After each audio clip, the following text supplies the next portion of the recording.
নমস্কার, স্বাদে আহ্লাদে একসাথে আরেকটি নতুন ব্লগে তোমাদের অনেক স্বাগত। আজ বুধবার, এখন বাজে বেলা 10টা, আর আজকে হলো লোটন ষষ্ঠী। আমাদের ভাত খাওয়া নেই আজকে, এমনি সব খাবারই খেতে পারবো, পালন বলতে পারো। তো সেই জন্য সকাল সকাল বাসি কাজ সেরে স্নান করে আর বাচ্চাদেরকে খেতে দিয়ে আগে পুজো সেরে নিচ্ছি। ফার্স্টে আজকে ওদেরকে এই যে পাউরুটি আর ডিমের ভুর্জি করে নিয়েছি। তারপর দেখো বাসনগুলো ধুয়ে গ্যাসটা খুব ভালো করে মুছে নিয়েছি।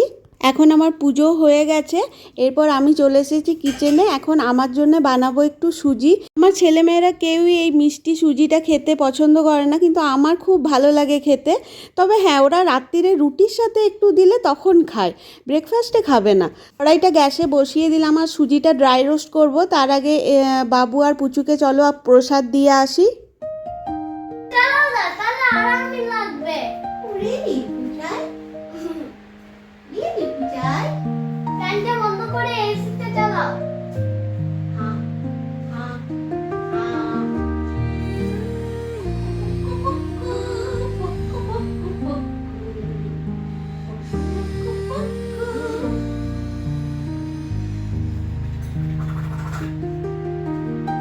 সুজিটা আমি বেশ খানিকক্ষণ এই শুকনো কড়াইয়ে ভেজে নিয়েছি। দেখো এখন বেশ দানা দানা হয়ে গেছে।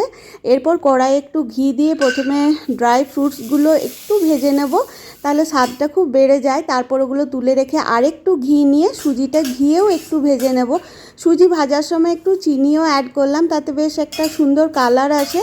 তো এটা দিয়ে একটু মিশিয়ে নেব, আর তারপর জল দিয়ে একটু সেদ্ধ করে নেওয়ার পর আবার একটু দুধ দিয়ে দেবো।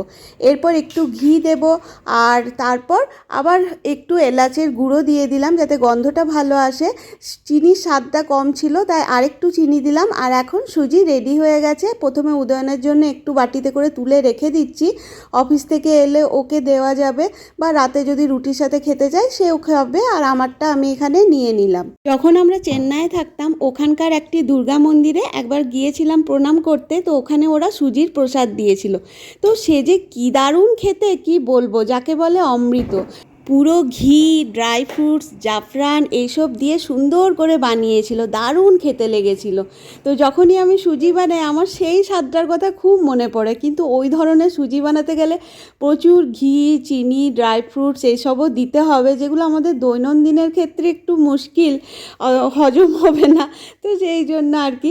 তো এখন বাবুর একটা জামা ছিল, ওটা একটু ফেটে গিয়েছে, তো ওটাই বসে বসে সেলাই করলাম, কারণ আজকে খুব একটা রান্নার চাপ নেই। কালকে মাছ আর ভেন্ডি আলু ভাজা ওগুলো করেছিলাম, ওগুলো রয়ে গেছে, শুধু একটু ডাল বানিয়ে নেব। আর এখানে দেখো পুচুমা খেলছে। दुकानदार मुझे आटा दे सकते हो? यहाँ रसगुल्ले की दुकान है, यहाँ आप आटा नहीं ले सकते हो।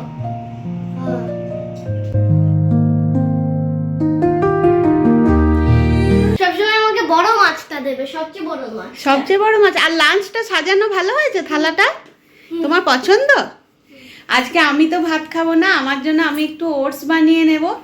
আর বাবুও বললো ভাত খাবে না, তো পুচুমার জন্য ভাত রেডি করে দিলাম। ওকে খাইয়ে তারপর আমি আমার ওটস বানাবো না। চলো ভাত খেয়ে নেবে, চলো। ক্যাটিটা কেমন উঠছে মাম্মার কোলে। আর ক্যাটিটা কি সুন্দর নাচ শিখেছে। হ্যাঁ, ক্যাটিটা কোথায় কোথায় খাবে? এখানে এসে চলছে, যেখানে যেখানে বরফ, যেখানে আইস আর স্নো আছে। তাই? এইখানে আইস আর স্নো আছে। আচ্ছা চলো, নিচে বসে খেয়ে নেবে তো। এই দিকটা এসো, নইলে আমি খাওয়াবো কি করে তোমাকে।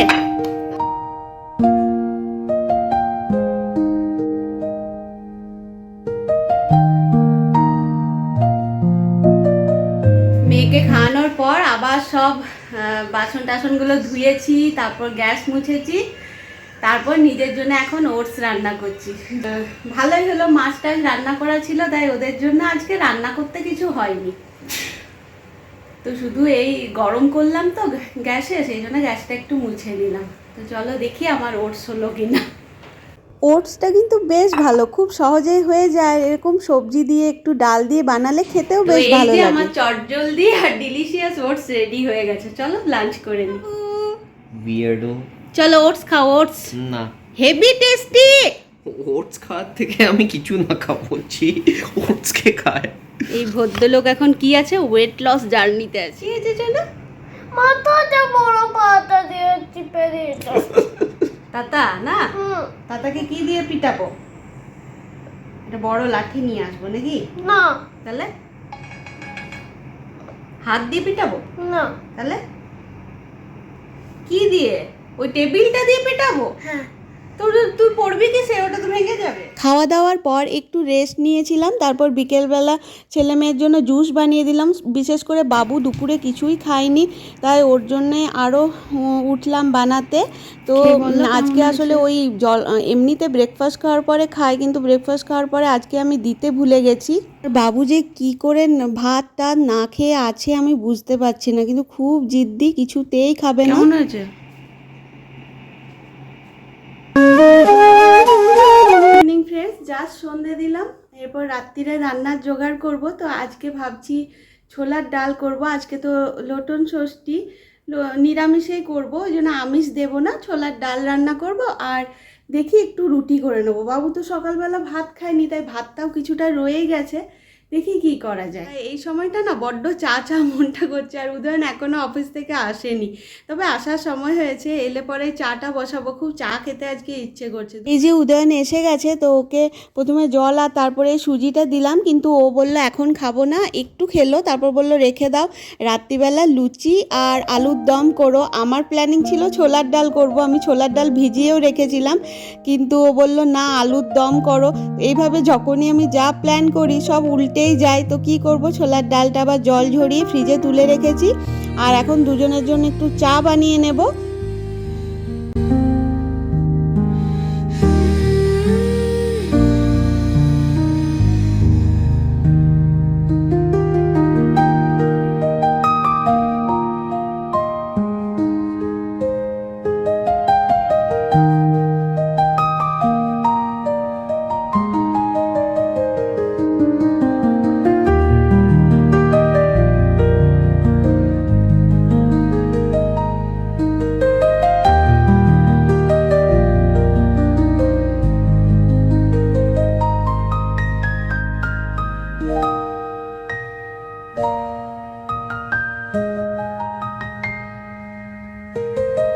ছেলেমেয়েরা বাইরে থেকে ফিরে এলো, তারপর সবাই মিলে বসে একটু আড্ডা গল্প হলো। এই সময় আমরা বাড়িতেও ফোন করি। তো সেসব সেরে এখন আমি কিচেনে এসেছি। এই যে আটা মেখে আটার লুচি বানাবো। তো লুচিগুলো আগে আমি ঝটপট করে বেলে নিচ্ছি। আটা চাইয়ে? আটা? কেন, কি হবে? কম কম। কি করবি আটা নিয়ে?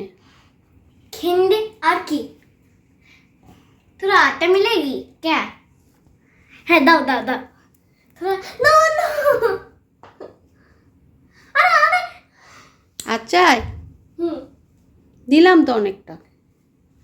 লুচি খাবি না? লুচি আটা নিয়ে নিচ্ছিস যে শুধু। যদিও উদয়ন আমাকে ছোলার ডালের পরিবর্তে আলুর দম করতে বলেছে, কিন্তু পরে বলল ওই আলুর দমটা রান্না করবে। তো আমি আলুগুলো সেদ্ধ করে সব রেডি করে দিয়েছি, ও রান্না করে নেবে। আর এরপর সন্ধেবেলায় বাবুরও খিদে পেয়েছে, সারাদিন ভাত টাত কিচ্ছু খাইনি। তো তাই জন্য আরও ঝটপট করে কিচেনে দুজনে চলে এসেছি। একদিকে আমি ঝটপট লুচি বানাচ্ছি, আর ওইদিকে উদয়ন আলুর দম করছে। তো রাত্রিরে ডিনারটাও তাড়াতাড়ি সেরে নেব। তারপর প্ল্যানিং আছে একটা মুভি দেখার, তো দেখি কতদূর কি হয়। বেশি রাত তো জাগতে পারি না, কারণ পরের দিন আবার অফিস। मिस्टी কাকে দেবে? जगन्नाथ বাহ, খুব ভালো। খেতে দেব। আচ্ছা দাও। জগন্নাথ ঠাকুর পুজোর হাত থেকে বানানো মিষ্টি খাচ্ছে। ও বাহ,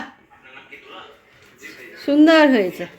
জগন্নাথ পুজো এঁকে তারপরে এই মাম্মার বইয়ের খাতাটাতে রেখে তারপরে মিষ্টিগুলো সার্ভ করে দিয়েছে। বাহ বাহ বাহ বাহ, খুব ভালো হয়েছে। ডিনার আমাদের একদম রেডি। আলুর দমটা কিন্তু দারুণ হয়েছিল খেতে, তোমরা কালারটা দেখেই বুঝতে পারছো। আর ব্লগটিও চলে এসেছি একদম শেষের পর্যায়ে। যদি দেখতে তোমাদের ভালো লেগে থাকে তাহলে একটি লাইক করে দিও, শেয়ার করো আর চ্যানেলটিকে সাবস্ক্রাইব করে নিও। সবাই ভালো থাকো, টাটা।